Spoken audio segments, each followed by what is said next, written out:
You're watching the Hope Channel.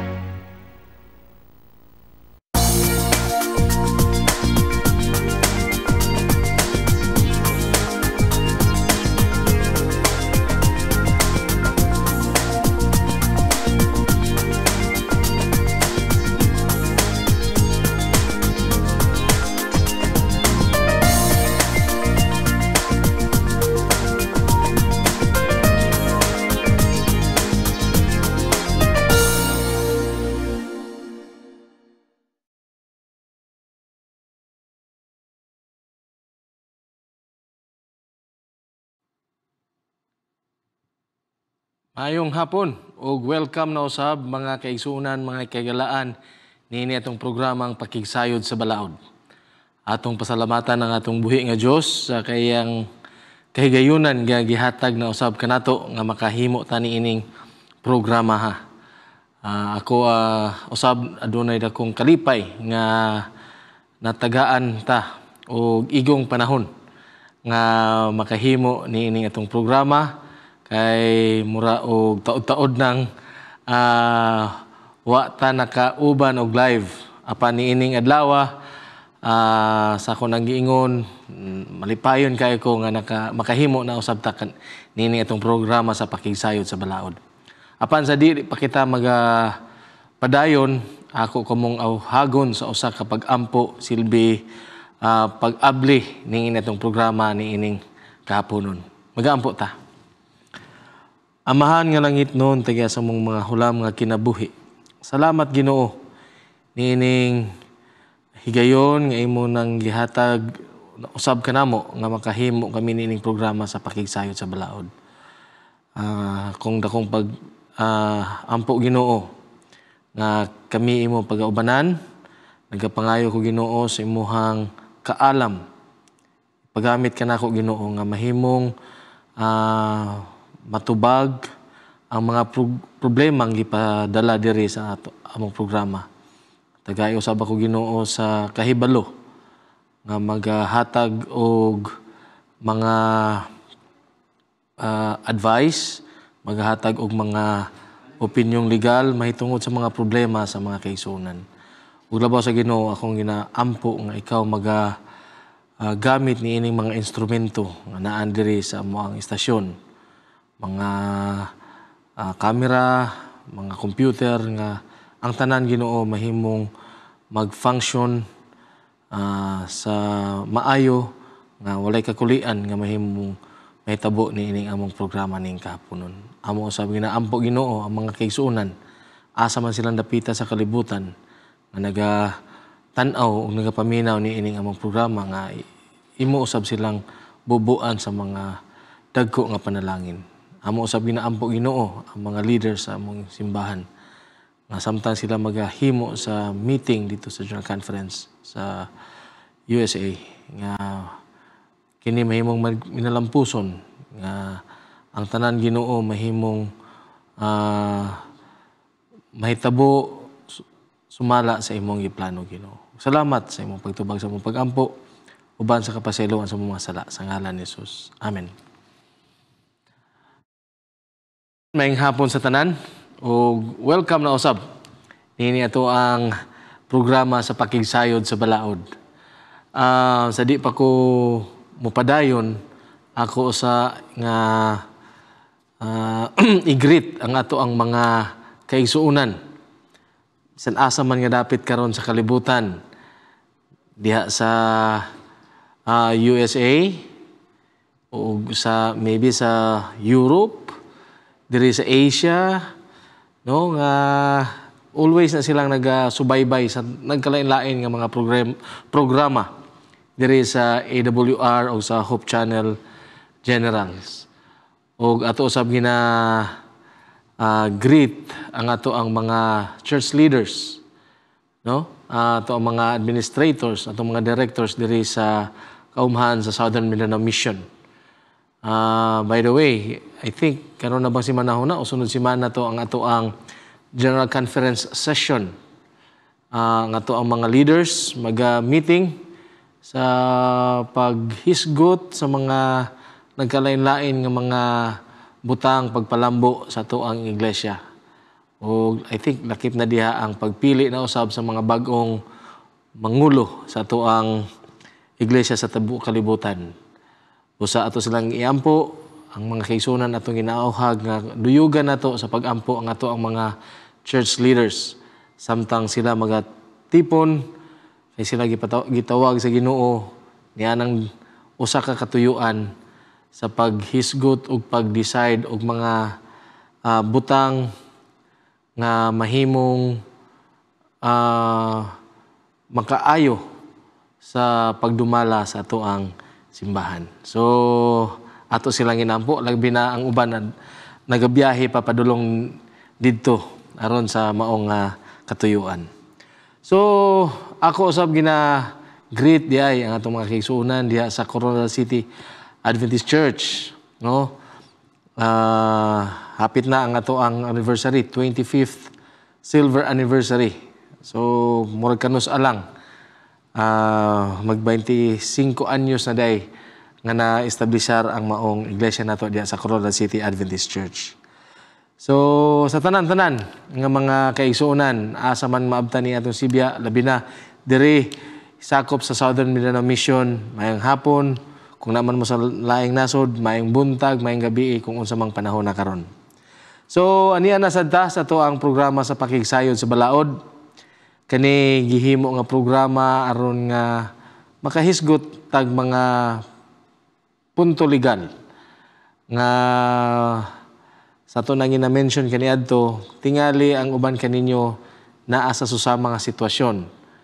O di na nyo kinahanglan mo adto pa sa among opisina sa mga abogado o asa man nga mangayo mo og tambag apan diri inyo nang madunggan, inyo nang mabalaan unsay mga solusyon, unsay mga kaning angay buhaton sa inyo ang mga ginaatubang tingali nga mga problemang legal. So, aduna tay mga natapok nga mga pangutana. Actually, ang uban ni ani, ako na lang gi-compile sa mga kanibitaw mga legal aid programs nga ginahimo po nato.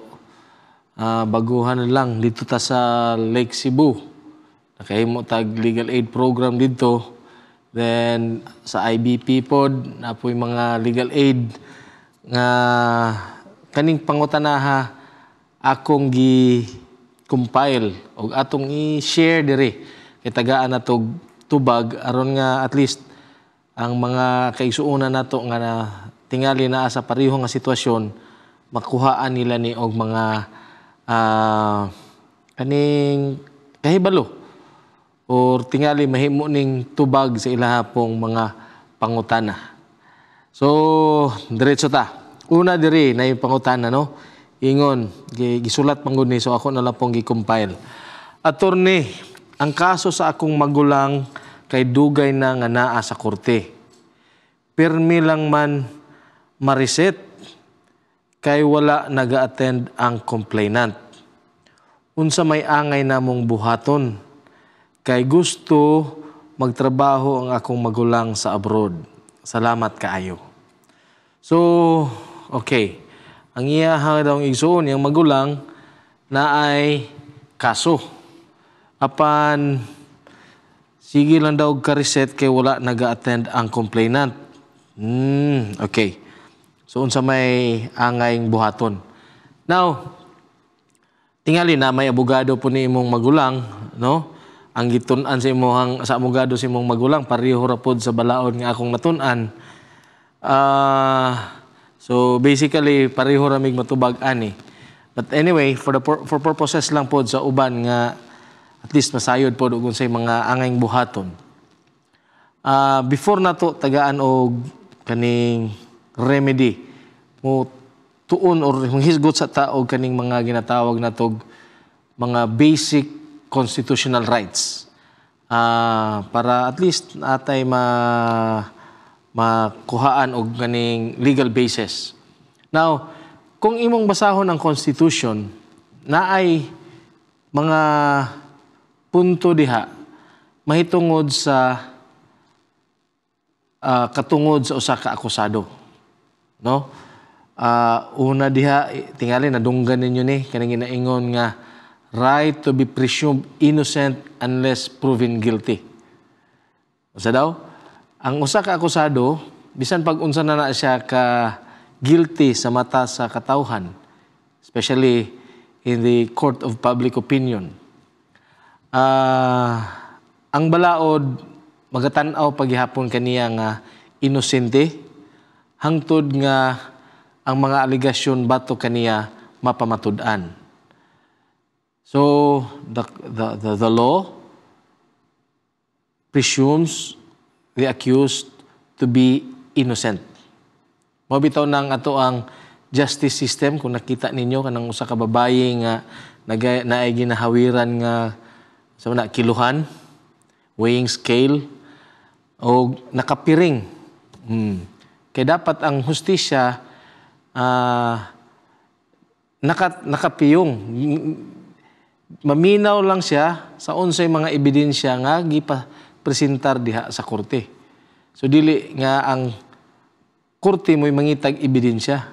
But rather, it is the prosecution, the complainant, who should present evidences sufficient enough to prove the guilt of the accused. Because if dili sufficient, dili sakto, dili or walay kabugaton ang mga ebidensya nga gipresentar batok sa akusado, chances are madismiss na ang case.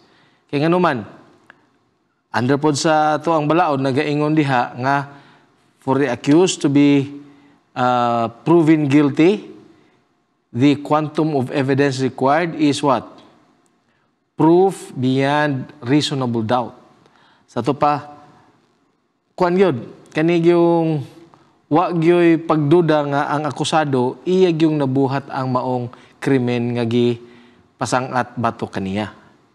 Now, if let us say na ay mga doubts, no? Bisan pag na-identify ang accused, pero adunay mga doubts diha sa maong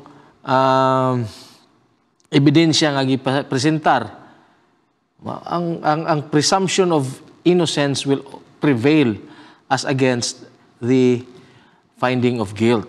So inana nga to ang balaod. For instance, naay nagdinunggabay didto sa unhan. Karon ang witness, star witness, gipresentar sa korte panahon sa trial. Gipangutana siya sa prosecution.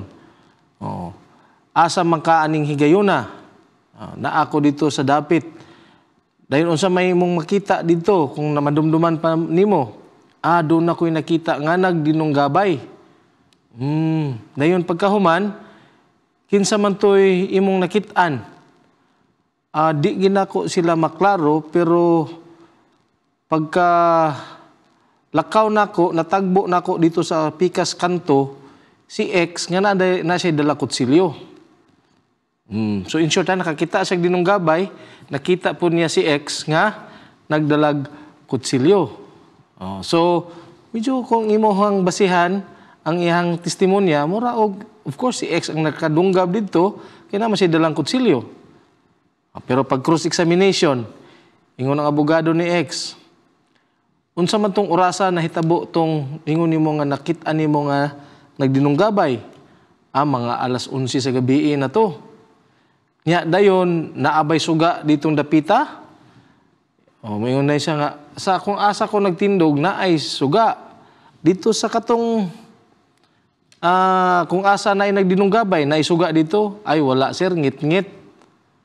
So naanay doubt kung si X ba tong naa dito, kaya it doesn't follow nga nagdala si kutsilyo, siya tong involved dito sa stabbing incident. So naay doubt. So in case of doubt, we will always what? Resolve the case in favor of the accused because that is the constitutional right of the accused to be presumed innocent. So inana ang ato ang balaod. So isa pala na ka puntong atong gihisgutan may tungod sa katungod sa mga akusado. Now, dirita, ato ning diretsuhon diri sa pangutana. Kay ang iya diri mura og gusto siyang madali mahuman. Oh. Now, naapoy principle diya sa balaod, or rather sa Constitution, the right of the accused to speedy trial. Now, unsa may pasabot ana, pinaspasay gyud attorney, pinaspasay gyud nga humanon ang kaso. Anong dugay mo lagi kay mga human ang kaso kung naa na sa korte. Ideally, ang kaso pag naa na sa korte dapat dali ra gyud unta na mahuman. Pero aduna lay mga causes nga we can say beyond our control that somehow resulted to the delay in the dispensation of justice. For instance, schedule na for arraignment. Kalit lang, gikalibanga si fiscal, gikalibanga si judge, gikalibanga ang defense lawyer, or perhaps gikalibanga ang akusado. Now, di man na nimo pwedeng paadtuon dito sa korte, then kinaunsa pa lang dito. No? So, unsa may mahitabo, ma-reset ang case. Then, comes next setting, aduna po yung mga kakulian, ay mga nahitabo sa pamilya, etc., etc. So, muna usahay mo cause og delay. So, usahay, naaman po yung mga panghitabo nga tinuyuan ang pagka-delay. Pero ang korte nato karon ginatan-aw na dili na kung dili lang yun reasonable ang cause nganong magpa-reset, ginadeny na sa court ang mga motion for resetting or motion for postponement. But if there are really valid reasons, well, of course, ang atong korte, ang atong mga judges are also kaning reasonable to grant kung valid and kuan naman po kini yung naagay sakto nga rason. Pero kung ang tuyo lang mao ang pagpa-delay, pagpadilatar, medyo ginadinay na sa korte karon. So, going back, right of the accused to speedy trial. Kay usahay naay nadunggan tingali ang uban kaninyo nga kana bitaw ang mahisgutan nga di ba attorney tulo ka hearing madismiss na ang kaso? Na siya'y kaning punto nga gamay nga sakto, pero not totally sakto. No, kay tabi nag criminal cases na manggunay mga kaning sequence sa panghitabo sa kaso diya sa korte. Naana siya'y mga kaning una nga mga sa tawag ani incidents before gyud sa trial. Now timan-an nato kanang ginaingon nga 3 hearings nga makancel tungod kay wala ang complainant or whatever reason nga mahimong ma-dismiss ang kaso, that only pertains to trial dates or schedules for trial. But kanang arraignment and pre-trial dili na appeal sa pag-ihap sa 3 hearings nga posibleng ma-dismiss ang kaso. Now, ato na lang hisgutan unsa may proseso. I think before natay isa ka session diri nga hisgutan nato ang proseso sa criminal case, but just to a review, no? Once ma-file ang case sa court, iset day na sa court for arraignment. Now, unsa man ang arraignment? Kana ang schedule sa hearing o kana ang usa ka hearing sa korte nga kinahanglan gyud ang presensya sa akusado. And that is also a kaning compliance of due process. Now, unsa may mahitabuan ng arraignment? During arraignment, basahon ang reklamo. Ang paper nga kung asa nasaysay ang reklamo, it is called information. So, basahon ang information, atubangan sa akusado. Ang akusado kinahanglan maminaw. Kung di siya kasabot og English, dapat i-explain, ibasa sa iya ang sulod sa informasyon, sa information sa lingwahe nga iyahang nasabtan. So kung kasabot sa Bisaya, then i-explain to, i-translate into Visayan dialect. Ilonggo, or let's say Blaan, or unsa man nga mga lingwahe ang iyahang nasabtan og na maistorya. So muna siya ang dapat ibasa sa iyaha. So that's the process of arraignment. And after reading the contents of the information, maghimo siya or maghatag siya sa iyahang plea. Sa manang plea, guilty ba siya or not guilty? So kung maingon siya not guilty, then proceed ang trial. Pag maingon siya guilty, so sa may mahitabo ang attorney kung maingon siya guilty, well, iset ang case for promulgation of judgment. Maghimo ang korte og decision base dito sa reklamo o base sa iyang admission nga gibuhat panahon sa arraignment. Since nag-guilty plea man siya, so iyahang giamin kung unsay gireklamo sa iyaha. Comes next hearing, promulgation, basahon ang reklamo, basahon unsay findings, based dito sa iyang admission, then mag-impose og penalty ang korte. But if moingon siya not guilty, then mupadayon ang kaso to trial. Now, what is trial? Presentation of evidence. Now, the sequence in the presentation of evidence sa criminal cases is that muuna ang prosecution. Kinsa tong nagreklamo, siya ang muunang presentar siyang ebidensya. Karon human og napresentar niyang ebidensya sa tan-aw sa abogado sa depensa, murag dili gito wala na establish ang elements sa crime. So usahay mag-file og kanang ginatawag nga demurrer to evidence, then if the court grants it, then the case will be dismissed because of lack or insufficient of evidence. Now, dirita, daghan na kay tagisay-say diri sa usa ka pangutana pa lang. Wala daw nag-attend ang complainant. So again, sa ako nang ingon ganiya, kanang time sa arraignment dili pa na siya counted against the complainant. The absence of the complainant will be counted against him or against her during the trial. Panahon sa trial na, kanang magpresentar na siya ebidensya. Human na ang arraignment. Now, during the first schedule of the presentation of evidence, ning absent si complainant, madismiss na ba dayon ang kaso? The answer is not yet. No? The court will give the opportunity to the prosecution to really prove its case. Now, on the second trial date, ning absent na po si complainant, so pwede na bang madismiss ang case? Based on practice and based on kaning matawag nato og customary practices, and of course what was really happening, dili pa na ma-dismiss. But of course, the accused can now invoke his right to speedy trial because again, this is the second time nga wala nag-cooperate, wala nag-participate ang complainant because of his or her absence during the trial dates. So, reset na pod. On the third trial date, absent nang gyapon ang complainant. Perhaps diha pwede nang i-invoke ni accused through sa iyang abogado nga, Your Honor, the complainant has been absent for the last 3 hearings.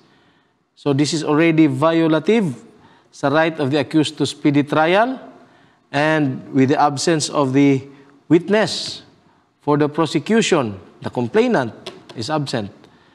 The prosecution cannot prove the case against the accused and move for the dismissal. Usually, inana ang kakahitabo. So, ang korte, dili po na siya automatic nga mo dismiss gyud. No? Tan-aw niya unsay kabugaton sa reklamo, unsa ka seryoso ang reklamo, kung medyo kana man ni kanang gagmay ra ning mga butanga, siguro nagkaayos na ni ang complainant ug ang akusado. So most likely i-grant sa court ang dismissal. Pero kung medyo seryoso gyud ang reklamo nga medyo kinahanglan gyud og taga ang higayon, usay ang korte mohatag pag last chance dito sa prosecution. Or usually, ang korte mag-propose for provisional dismissal. Now, unsa man ang provisional dismissal? Daghan day klase dismissal, attorney. Well, na ay provisional, na apoy ka nang ginatawag nga absolute dismissal. Now, ang in absolute dismissal, totally dismissed na yun ang kaso. But in provisional dismissal, usahay, mo propose ang korte ni ana, kay lagi, wala po nabalaan sa korte nga nung wala naka-attend ang complainant.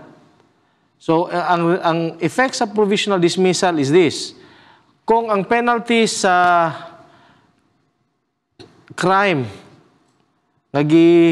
pasang at batok sa akusado is less than 6 years. Less than 6 years. Pwedeng ma-refile ang case within a period of 1 year. Alright? Pag penalty gani sa crime is less than 6 years, the case can be refiled within a period of 1 year. But if the penalty for the crime charged against the accused is more than 6 years, then the case provisionally dismissed, pwede siyang ma-refile, ma-revive, ma-reinstate within a period of 2 years. Okay? So, muna yung mga effects sa provisional dismissal. So, kani, ang pangutana niya, kay gusto man daw mugawas iyahang magulang sa abroad, mo trabaho. So, actually, di gini siya pwedeng mugawasa in the meantime. Well, na pang iyang case, kay labi under bail siya, perhaps ma-forfeit iyang bail kung pangitaon siya sa korte, then di siya maka-appear, kaya lagi ito na siya nagtrabaho sa abroad. So, all we can say is that hulatag yun nga mahuman ang kaso. Now, with respect dito sa kanunay nga absent sa complainant, well, as I've said earlier, ang abogado ninyo, kabalo na anaon sa buhato niya, iyan ang i-invoke ang right sa imong magulang to speedy trial. That is guaranteed under the Constitution. So, if indeed it will be found out later on dito sa court records nga tinuod di ay, wag nag-apil-apil ang, or rather nag-attend ang complainant, panahon sa mga schedule or dates for trial. No? Ayaw i-appeal diya og kwenta ang arraignment. Kaya sa arraignment, dili kinahanglan ang presensya sa complainant. Presensya sa accused lagi yung pinaka-importante ni anang panahon sa arraignment. Ang complainant, bisag wala siya, ang kaso mo padayon. But panahon na sa trial, kanang magpresentar nag-ebidensya, mo na yung ginapasabot na ko when I say trial. Dayon wala diha ang complainant. But not necessarily ang complainant, kay basi naila other witnesses na naka-present og witness ang prosecution. Bisan wala ang complainant, pwede ba na attorney? Yes. Kay ani ni siya, tagaan ta mo og idea. Kabantay mo ang mga criminal cases, it is always entitled People of the Philippines versus so and so. Anong people of the Philippines man attorney? Anong dili man ngalan sa complainant? Okay, pag krimen gani, ang katauhan sa Pilipinas ang nagpasang-at ana nga kaso. Kaya nga naman, aduna kay na himo nga violation sa balaod sa Pilipinas. Kasi nangawat, nakapatay, o sa pa diha klase nga mga krimen. Now, ang kuan gid ana ang nagpasaka sa kaso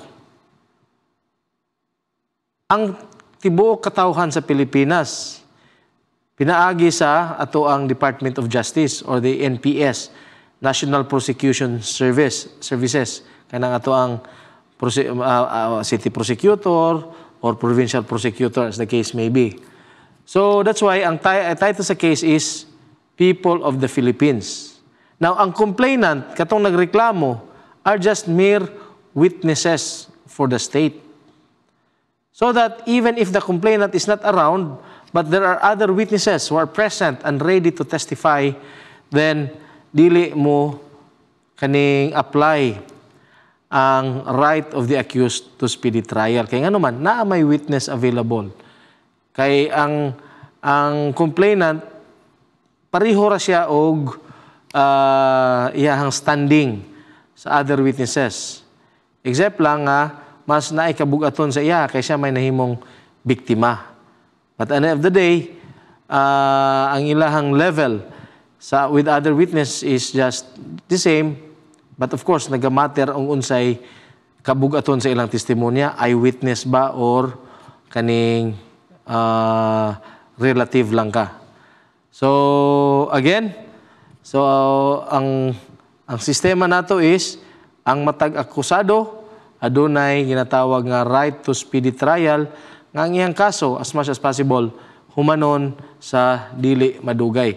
Dili gyud ingon ang pinaspasay, but of course na po'y mga kaso nga ginatawag og marathon hearing. Depende sa sitwasyon, depende sa circumstansya. But then nganong dugay man, daghang mga rason nganong dugay ang kaso ato nang gihisgutan ganiya. Usahay ni retire ang judge, ang fiscal na reshuffling sa assignment sa mga prosecutors, etc. etc. So muna yung mga causes sa delay. But nonetheless,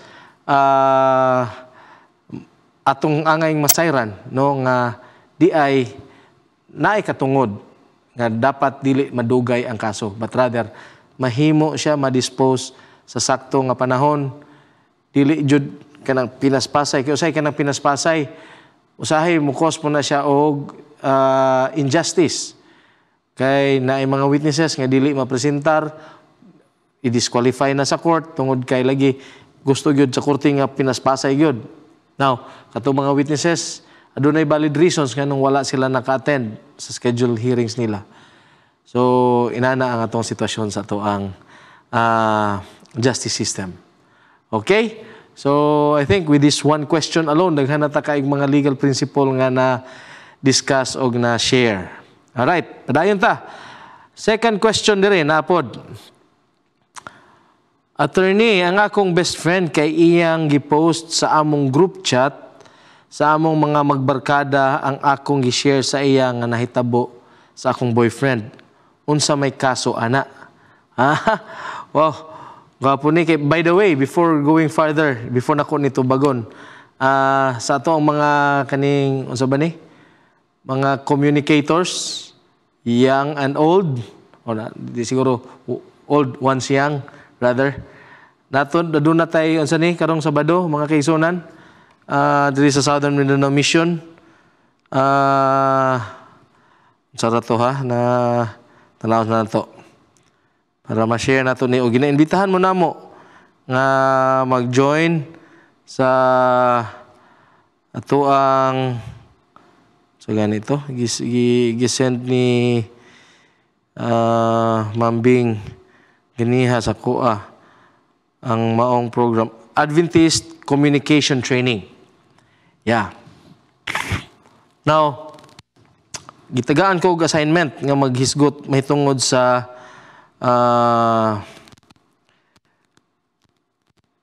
cyber law and defamation in digital evangelism. Murag mo na akong topic. Now, this is one of those nga atong i-discuss, but ato na lang ning hisgutan pod in advance gamay karon, no? Kanang atong group chat, whether we call it a private group chat, but as long as there are at least 2 or more people who can access and see and read the chat or messages nga gi-post nimo diha sa group chat, well, definitely, since it is a group, daghan gyud mo ana, then it becomes a public post or a public material. No, private gani is it's just between the 2 person. That's private. But if it involves already 2 or more individuals, that becomes public. Now, kung unsa man to yung mga gi-share dito sa inyong group chat, mahitungod sa imuha, if it is libelous in nature, then that will fall under the concept of cyber libel. Now, unsa man ning cyber libel? Rather, libel. Libel is any imputation, I just forgot the real definition of libel. Basta anything nga gihisgutan mahitungod sa imong pagkatawo, mahitungod sa imong kung unsa ka, ug unsay mga nabuhat nimo sa imong kinabuhi, nga intended unta to para sa inyo lang, then gi-share sa lain, that becomes libelous, and that will constitute a crime of cyber libel if it was published, it was shared in the internet or in the social media. So kani, kung unsa man galing ni og na-offend ka sa iyang gipang share, then of course ay file kaso po dayon. No, istoryahe siya nga if possible iyan ang tanggalon kung mahimo. Kay usahay ra baya kung magkinasuhanay na medyo naay mga consequences nga beyond your control. Na imbis ma-reconcile pa, mahusay pa mo, mahimong maglala na inoon ang inyong ang inyong malamatan na rather ang inyong panaghinigalay, mawad-an kag amigo, mawad-an kag amiga. But of course, katong yang ibuhat dito maayo. But kung makaya raman pud nimo, no, if you have the forgiving heart, then perhaps that's a good way to even share a Christ-like character. Kasi Ginoong Hesus bitaw, di ba? If itong basahon ang Biblia, kuan mo to yung mga karaang style sa minorites, no? Ang mga kuan dito sa mga against sa iya, nagsigig chinismisay unsay mga istorya hangtod naabot sa mga kadagkuan sa iglesia at atong panahon na. In short, sa atong term ron, sana na, marites. Ano? Unsa man ang marites? Mari anong latest. Mo na yung meaning anong marites. Og lalaki, kay Mari man to. Unsa daw? Marisol, sa ba to? But I think there is also another term. Tulits. Tol anong latest. Mo po ng tulits. Right, anyway.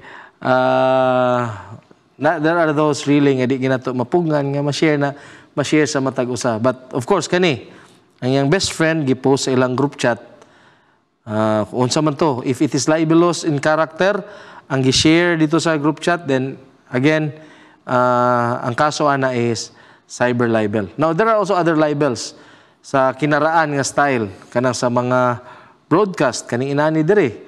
Kung aduna ko'y istorya mahitungod sa isa ka tawo nga mo ni siya, mo ni iyang mga ginabuhat, then that's libelous, pwedeng ma-filean og kaso kanang sa mga broadcast, radio and TV, newspaper, write letters, private correspondence, and then i-share kung unsay nasulod dito sa sulat. Well, that constitutes libel. Pwedeng ma-filean og kaso. Now, what's the difference between libel and cyber libel? Of course, the mode and the method, kay lagi ang cyber libel, it was the libelous act was made in a social media or in the internet or in the cyber world. While ang ordinary nga libel is kaning mga sa broadcast media, either print or kaning sa TV and radio. Also, another difference is the penalty. Mas higher ang penalty sa social kaning sa cyber libel, because of course there was allegation or there is an element of taking advantage of the use of the cyber world. Okay, so muna itubag nato diri sa pangutana. And all right, wala tayo iyong panahon, maybe this will be the last question for today. Maayong hapon, attorney, nagpuyo ko sa akong lolo o lula gikan pa sa gamay ko. Kaya ang kong mga mama nagatrabaho sa abroad. Wala ko kaila sa akong papa, pero si lolo o lola nakaila daw kung kinsa akong amahan. Gipaskwela ko sa public school sa akong lolo o lola gikan elementary hangtod high school. Akong ginadala nga ang apelyido sa akong mama. Karon, nagpaila ang akong amahan ug nagsugod na siya og suporta sa akong pag-eskwela sa college. Maayo na ang among relasyon sa akong amahan, dayon gusto daw niya nga ang iyang apelyido akong dalhon. Pero dili musugot akong mama kay wala man daw nagpakita o wala sa nagsuporta akong amahan gikan sa gamay pa ko. Pwede ba na ako dalhon ang apelyido sa akong papa? Mo'y una niyang pangutana. Ikaduha, kung pwede unsa may buhaton. Pwede bang magbabag akong mama kung gusto sad nako nga dalhon ang akong or ang apelyido sa akong papa? Alright, wow. Gwapo ni nga problema. Gwapo ni nga kaso. Tama ba nga gidala ang apelyido sa iyang mama? Well, of course, tama. Basta ang bata gani, especially wala po niya gi-mention diri. But ato na lang i-assume nga dili kasado iyang mamagpapa. Kaya mga isa kaila, sa gamay pa siya. Basta ang bata matawo dayon dili kasado iyang ginikanan. General rule is ang apelyido sa iyang mama ang iyang dalhon. Now, dugangan na to gamay. Unsa may iyahang middle name, attorney? Pwede ba niyang gamiton ang middle name sa iyang mama? Ang tubag, dapat dili niya gamiton ang middle name sa iyang mama. Kaya nga naman, kung gamiton niya ang middle name sa iyang mama, mura siya igsuon. Diba? Just try to imagine, siya iyang mama si Christina, sabay mga common nga apelyido. Santos de la Cruz. Muna mga common nga apelyido. Taghana diri sa Pilipinas. Karon, ang anak si Christy. Ang mama si Christina. So pwede ba pong Christy Santos de la Cruz? Kay dalon ang middle name sa iyang mama. Di ba? Bakikaw. Mura silang magsuon. Pareha silang middle name. Pareha silang apelyido. Ang tinuod yun mga kaisunan, ang bata kung matawo siya nga illegitimate. When we say illegitimate, born outside of wedlock. Sa to pa ang parents dili kasado sa dihang natawo ang bata. So, dapat walay middle name. Nabay tawo nga walay middle name? Yes. The illegitimate should have no middle names. Dili pwedeng gamiton ang middle name sa iyang mama kaya it will cause confusion. Dili man po siya illegal. Except that it will cause confusion. Kaya nga naman, pag sulat sa ngalan sa bata, parehos lang middle name sa iyang mama, mura silang magsuon. Alright. So inana ang ato ang concept diha no sa mga illegitimate. Now, pwede ba daw dalhon ang apelyido sa iyang papa? The answer is yes. Used to be dili. But there is a new law that allows the use of the surname of the father of an illegitimate child, provided the father gave his consent to use his surname. Muna na siya ang ato ang latest, although di naman na yun bag-o, dugay naman na, more than 10 years ago naman siguro gani na nga balaod. Nga, nagatugot nga dalon ang apelyido sa papa. No? Pero of course, dili na siya mandatory. No? Dili na mandatory. Kay naman po usay ubang mga amahan nga di nilang gustong dalon ang ilang apelyido kay secret. So musuporta sila pero dili dalon lang apelyido. Kay basig mo hatag po daw og confusion dito sa iyang mga anak sa sulod. Kay kani anak sa gawas man. Illegitimate.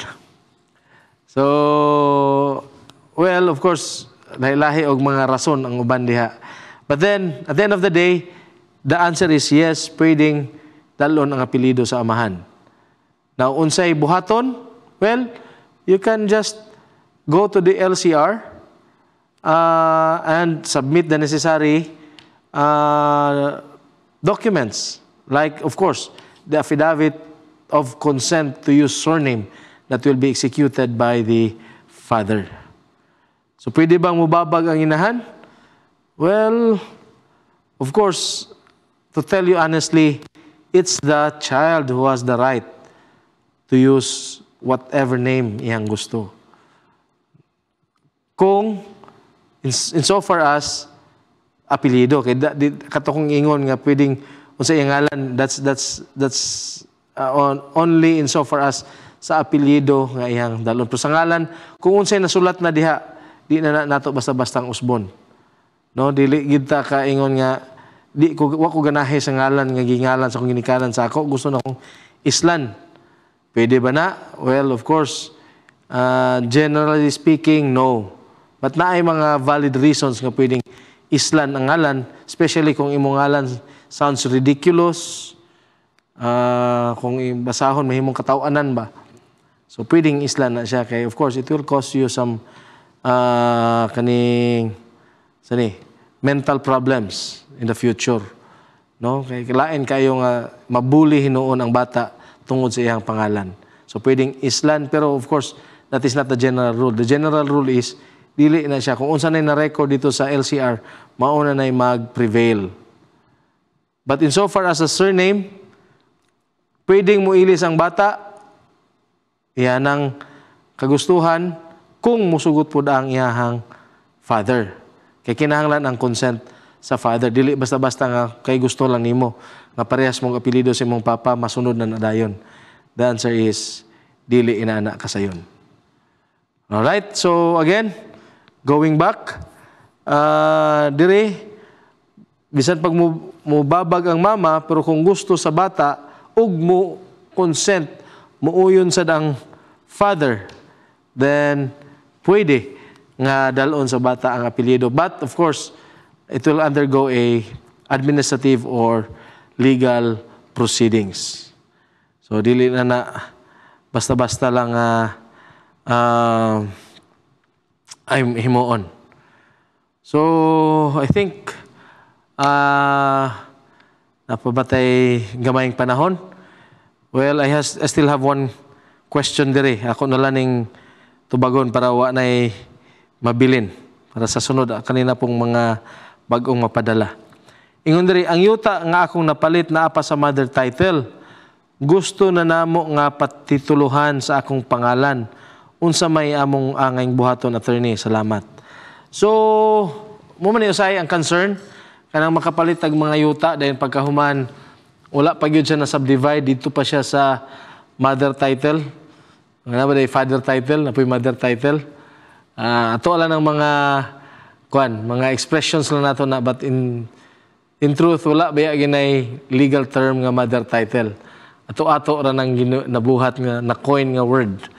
Labi na diri sa ato sa South Cotabato area because of the katong NLSA project, National Land Settlement, during sa time ni General Paulino Santos, no? Ang gibahin-bahin ng South Cotabato kay kuan man ni land settlement. Kabalo ba mo nga unang batch nga gipadala diri or gi-invite o gidala diri ni General Santos mo ni nataga Jensen gikan kadaghanan sa Pampanga o sa Tarlac. The second batch also the same, from the same provinces. Unang naadya sa area sa Tupi and other parts of diri sa Pulumulok. Ang third batch, if you noticed, ang Marbel mga Ilonggo.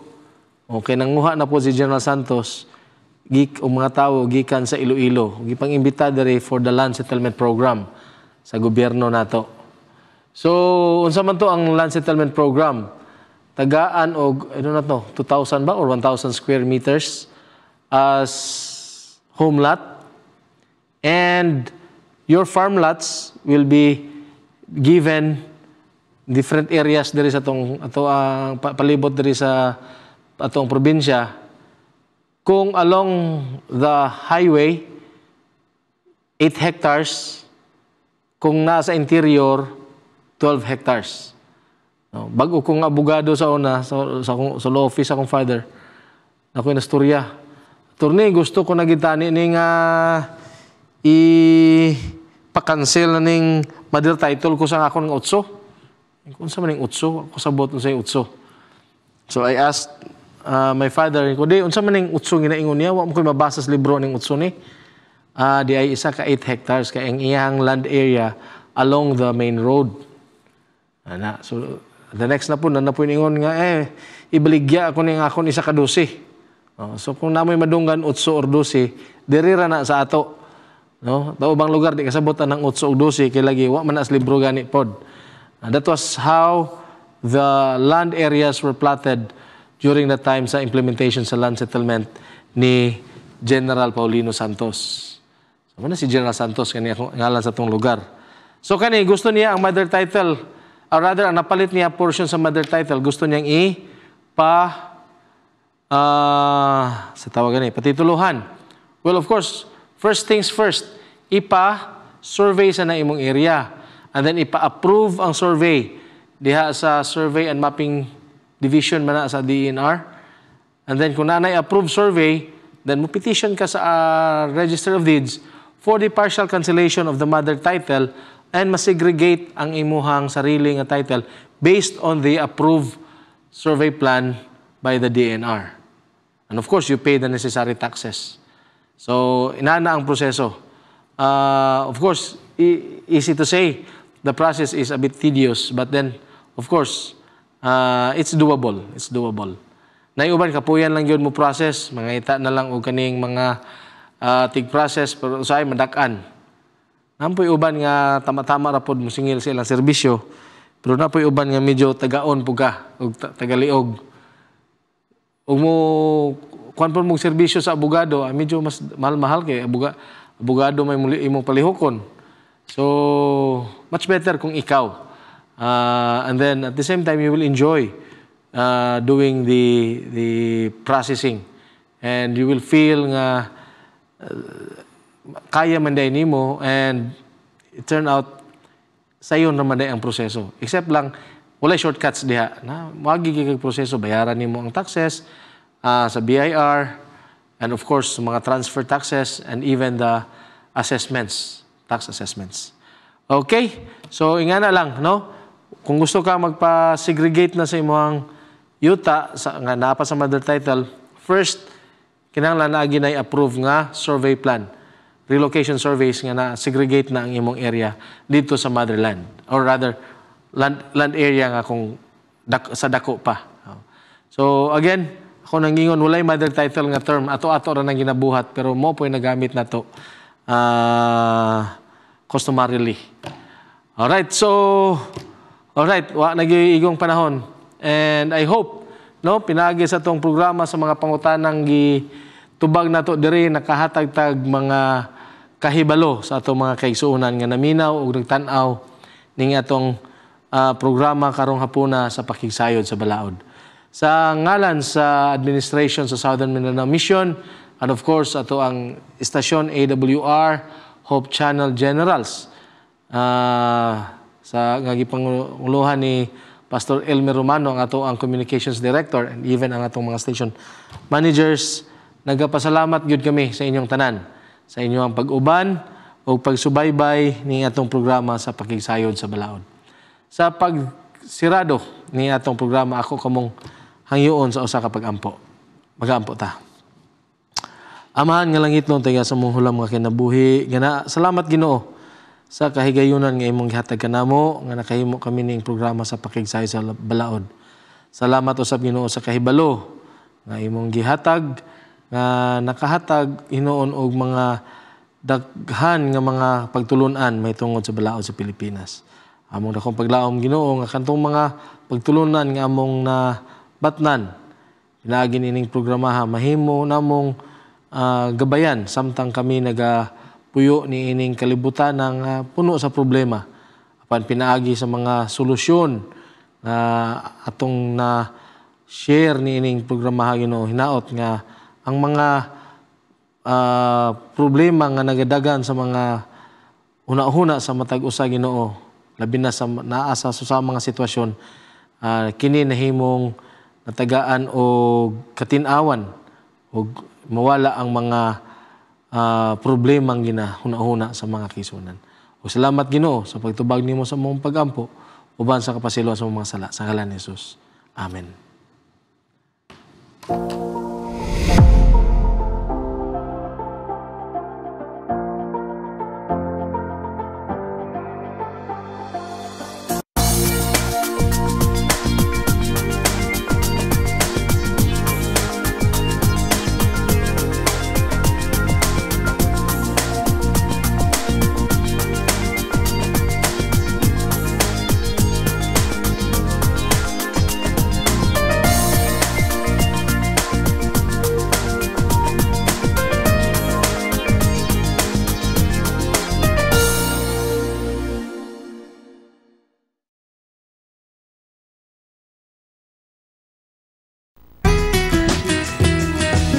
You're watching the Hope Channel.